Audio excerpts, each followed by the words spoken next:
And welcome back to another week of the Sunday Night Show with Johnboy and Snicko. Look, this is going to be an entertaining episode, to say the least. After the week's happenings, I'm sure Snicko's licking his lips at the prospect of getting into the studio.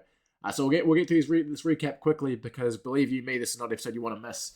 And now we start with the crown piece of the week, which saw the Roosters defeat the Sharks 26-24 in a game that back and forth. A late comeback seemed to have the Sharks destined for victory before it was snatched from their grasp, thanks to a clutch strip in the dying minutes to grant the Roosters one last opportunity, and they capitalised with a plum. They scored to seal the Sharks' fate and give Snicko the inaugural win in the podcast derby, I suppose we'd probably call it. We'll get a better name for it eventually. But then next we had the Dolphins taking on the Cows, and they choked the Cows out 18 points to 4. Justin Plaisman continue to justify my faith in them week in, week out. That's 2 wins in the trot as they make an assault on the top 4. Now lastly, the Titans, well, they got back to solidifying their winning ways. They made it 2 on the bounce as they defeated the Knights, who slumped to a 2-game losing streak. Eden Hills was all over the Knights from start to finish, making them pay every time she was kicked the ball. She was fantastic. I thought she was borderline the best on ground. Before Tuesday saw the Raiders take on the Panthers, and despite a valiant effort from the Panthers, the Raiders came on top, 36 points to 18. Thanks to some brilliance from Riley Flynn and Obi Arnworth for the late try to seal the deal for the boys in green as they sent the Panthers packing, and their Milk Brothers just didn't have enough in them to see the day through. Lastly, on Tuesday, we saw the Manly Sea Eagles take on the Wires, and the Wires in a fairly tight tussle defeated the Sea Eagles 22 points to 6. I don't think the score really does do justice to the Sea Eagles' efforts up there. They were brave in defeat, and they actually did take the Wires all the way. Unfortunately, the Wires are the best defensive team in the competition for a reason, and they proved just that over in the Northern Beaches. Now, our last 2 games saw the Wednesday night fixtures, which saw the South taking the Tigers and the Parramatta Eels taking the Melbourne Storm. Now, the South and Tigers game was a barnstorm, 18 points to 6. The Tigers emerged victorious. Mansour with a cameo, which saw him get the boys up and over a valiant Rabbitohs team, which continues to stay in the fight, but unfortunately is just getting out-muscled and out-manned down a gold. Now, lastly, on Wednesday, which the Parramatta Eels take on the Melbourne Storm, and it was more of the same. Lock and Lockyer had a key role in this one. They defeated the Eels 24 points to 6. Thanks to their forwards absolutely training up the middle. The Parramatta Eels never really looked into it for most of this game, and they'll be ruining yet another missed opportunity. They have I think it's 4 losses on the bounce, and they'll be aiming up next week against the Titans. But for now, that is our weekly recap. This is going to be a big episode. I am both looking forward to it and dreading the studio, but we'll catch you shortly. Injury lawyers for you. When you've had an accident that wasn't your fault, you need reassurance. Your lawyers need strength. You need guidance. Your lawyers need expertise. You need answers. Your lawyers need determination. You need protection. Your lawyers need courage. You need compensation. You need injury lawyers for you. And welcome back to the Sunday show with Snicko and Johnboy. It's good to be back. It's been a busy week. It's been a whirlwind week, and more importantly, it's been a terrible week if you're an aquatic animal, specifically those that frequent Cronulla. Snicko, I suppose I'll give the floor up to you first. A big win for your boys. Oh, just taking care of business, really. I knew what we had to do, got it done pretty comfortably. Real comfortably. A hint of a choke, maybe, but a late strip from, I forget the name now, but I thought it was one of your edge. Chestervilly. Yeah, Chestervilly. You're not the first team to get vilified, you won't be the last. Set up a late try. I forget, the name escapes me now, but it was a very good, well taken try. Roscoe. Yeah. Thought the Roosters would probably deserved a bigger scoreline at the end. The scoreline maybe flattered us a bit with a late rally, but yeah, well, that makes 2 of us, John Boy. We move and we learn. We've got a date with the Tigers up, but that can be discussed later because we have an important segment to be hitting, Snicko. It's time for our 6 agains. 10 meters. And look, the 6 agains this week, if you expected something different from me, you are sorely mistaken. I'm going to start with the Dolphins in my first tackle, and the Dolphins are the real deal. I've said it since the start, and I'm going to keep saying it every week. They handled business yet again against the Cowboys, admittedly not that impressive because it's the Cows, but still, 2 true tries in that comfortable win. I think that Justin Plaisman are building nicely for a top 4 assault. I think that a ship in the harbour is safe, but that's not what ships are built for. And it's time for you to give me a different opinion because I'm sick of hearing about these Dolphins. My turn. My first one is Manly. Previously, I've been quite high on Manly. You might remember I said they were Yes. good. Well, Yeah. I've changed my mind. They are bad. They are bad, bad, bad. Losing to the Warriors. Look, it happens to some teams. It, wa- It doesn't happen to some tricolours, but it happens to other teams. it wasn't But particularly close though. I'm not seeing the growth that I thought I would see from Manly. I thought they were going to come good, and unfortunately, I think they're falling further behind the pack.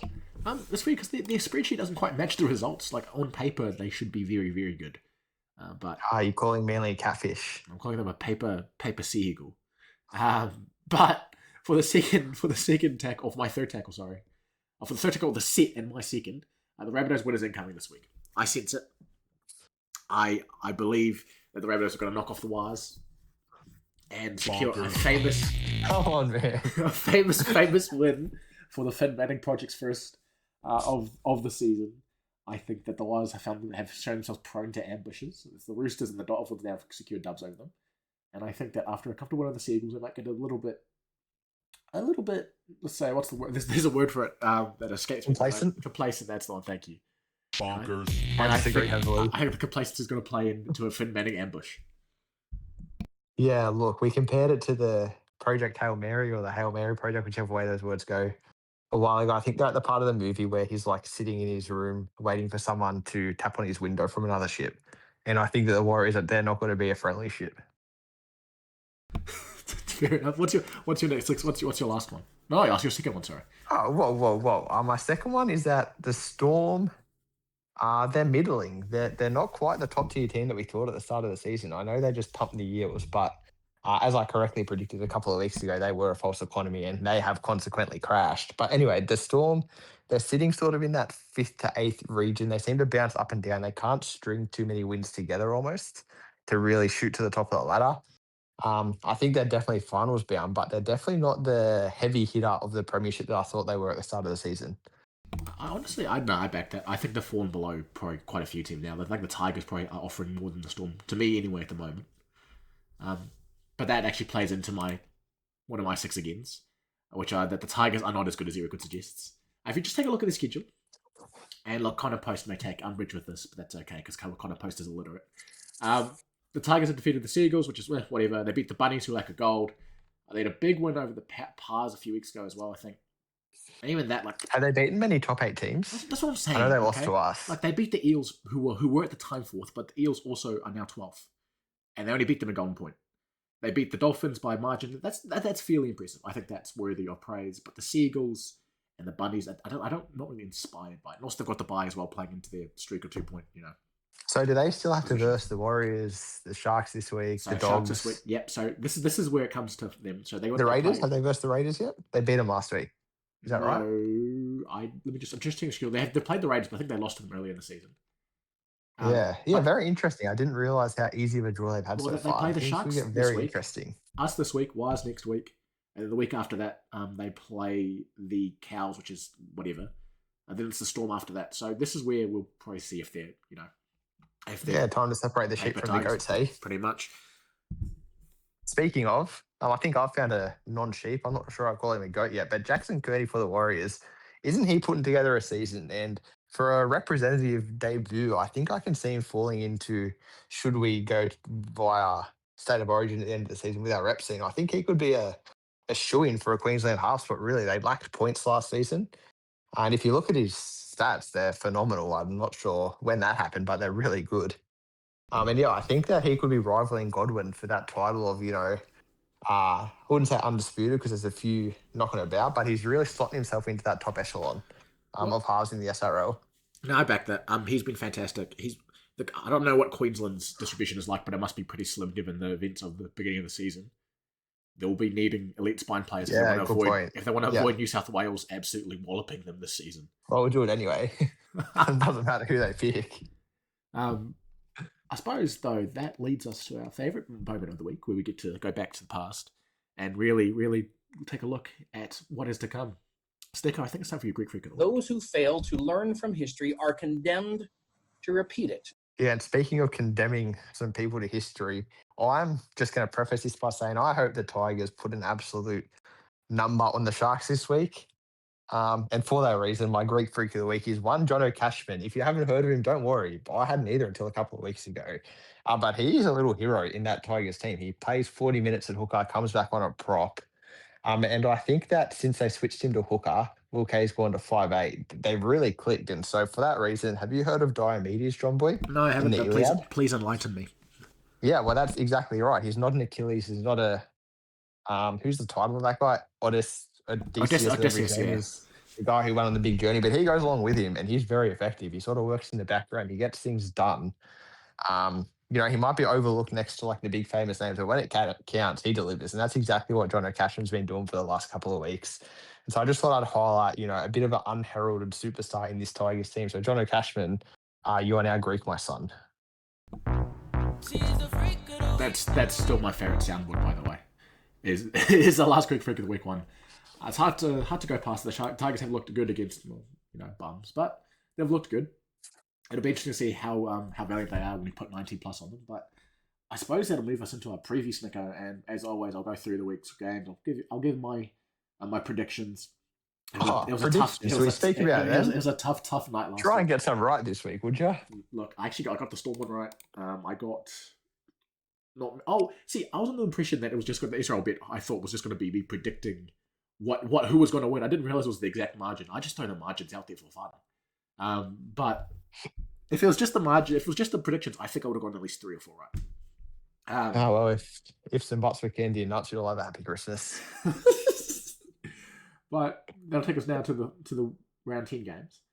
And what the Tigers are going to control, Sharks 19 plus. That is a bona fide John Boy guaranteed. The Tigers are buns. Connor Post is a bum.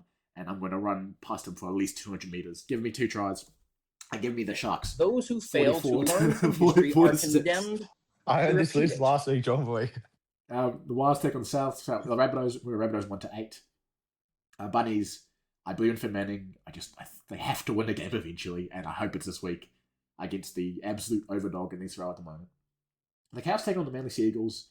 We'll go Manly 9-18. I'm not too enthused by the Cowboys at the moment. I think I had them ranked pretty lowly in my power rankings.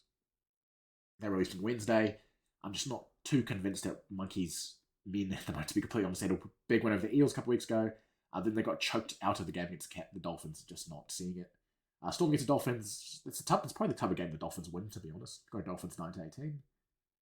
And then the Dolphins probably find a way to lose against the Titans or something the week after. So stay tuned on that front. Titans take on the Eels. I'm going to go Titans 9-18. I think the Eels are probably going to be consigned to yet another loss in a row, if I'm being honest. I think Tapple gives me enough starting to click a little bit. Whether or not that is to keep on pushing on and maybe make the top 8 that they've somehow managed to scrag away into the conversation for remains to be seen. Cows against the Knights. I think the Dogs against the Knights. I think the Dogs probably see the Knights off. They're not realistic. The Knights have really struggled. We were talking about before in the podcast about being a do or die. Unfortunately for the Knights, I think the season is dead for them. Dogs 9-18. Junior Hellier to score a try, and I think Jai O'Neill to score a double. And then lastly, Raiders against Roosters, and you better hope you win, because if you lose to the Raiders, I'd probably not visit SRL chat for a day or two, Snicko.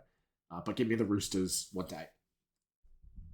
I've never been one to back down from the fire, that's for sure. But I'll tell you what, the Raiders, apparently they're a good team now. I still can't really see it. I guess we'll find out. Speaking of, that is my match of the round. I think we're 3 of the last 4. We've knocked over some pretty big teams throughout our season. We seem to struggle against the worst of teams and beat the good ones for some reason. But I think it'll be a top clash. And should we have a word to the scheduler? Because that game has Monday Night Football written all over it. Yeah, I was going to say. Does it not? I'd rotate. And we're the last game on the Wednesday. I'd rotate that for the Cows Manly game. No disrespect to Cows or Manly, but no one cares who wins that game. Huge disrespect. No one cares.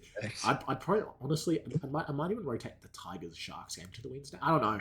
There's not too many marquee matchups. Anyway, really, whatever. But yeah, I think that's going to be a blockbuster. And I think that, as I've said previously, I personally like the Raiders players. I'm just not sure how they're winning games looking at their stats. So I guess I'll have a front row ticket on Wednesday and we'll wait and see how that one turns out.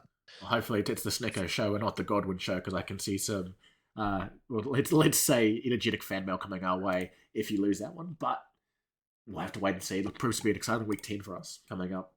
Hope you stick with us. We've got a fun commentary crew as well this coming week. Should be very, very fun to listen to and to watch.